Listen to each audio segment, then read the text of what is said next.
অন্ধকার আকাশে আলো ঝলমলে স্ফুলিঙ্গ দেখে মনে হচ্ছিল যেন প্রকৃতি সাজিয়েছে কোনো আলোর উৎসব। কিন্তু এ দৃশ্যটি কোনো প্রাকৃতিক নয়, বরং এটি ছিল একটি ড্রোন লাইট শো। আকাশে শত শত ড্রোন মিলে গড়ে তুলেছিল এক রঙিন জগৎ, যেখানে আলো আর প্রযুক্তির মেলবন্ধনে মুগ্ধ হচ্ছিল হাজারো দর্শক। কিন্তু সেই আনন্দের মুহূর্ত হঠাৎই রূপ নেয় চরম আতঙ্কে, কারণ সেগুলো হঠাৎ বিকল হয়ে মাটিতে পড়তে শুরু করে, আর তাতে আতঙ্কিত হয়ে ছোটাছুটি করতে থাকেন দর্শকরা।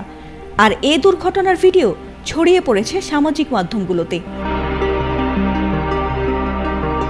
দক্ষিণ চীনের হুনান প্রদেশের লিউয়াং শহরে গত ২ অক্টোবর সন্ধ্যায় এমনই এক চোখ ধাঁধানো ড্রোন লাইট শোর আয়োজন করা হয়েছিল।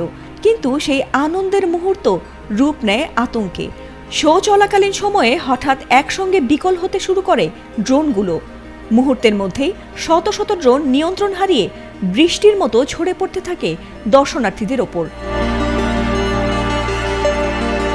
দৃশ্যটা এতটাই বাস্তব ও অবিশ্বাস্য ছিল যে উপস্থিত দর্শকরা হতবুদ্ধি হয়ে চিৎকার করে প্রাণ বাঁচাতে ছুটে যায়। আবার কেউ হতবাক হয়ে তাকিয়ে থাকে আকাশের দিকে, আবার কেউ মোবাইল তুলে ধারণ করে সেই ভয়াবহ মুহূর্তটি। আর সেই ভিডিওগুলো ছড়িয়ে পড়তেই মুহূর্তে ভাইরাল হয় সামাজিক মাধ্যমে। স্থানীয় কর্তৃপক্ষের বরাতে জানা গেছে, প্রযুক্তিগত ত্রুটির কারণেই হঠাৎ ড্রোনগুলো নিয়ন্ত্রণ হারায়। সৌভাগ্যক্রমে এই ঘটনায় কোনো হতাহতের খবর পাওয়া যায়নি। তবে ড্রোনগুলোর ক্ষতি এবং দর্শকদের আতঙ্ক যে বিশৃঙ্খলা তৈরি করেছিল তা সামলাতে প্রশাসনের হিমশিম খেতে হয়।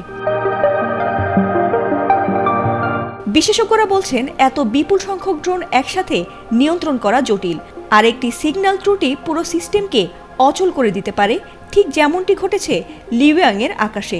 প্রযুক্তির যুগে এই ঘটনা আবারও মনে করিয়ে দিল যে যন্ত্রের ওপর মানুষ যে নির্ভর করছে দিনকে দিন, তার সামান্য ত্রুটি মুহূর্তের আনন্দকে পরিণত করতে পারে চরম আতঙ্কে।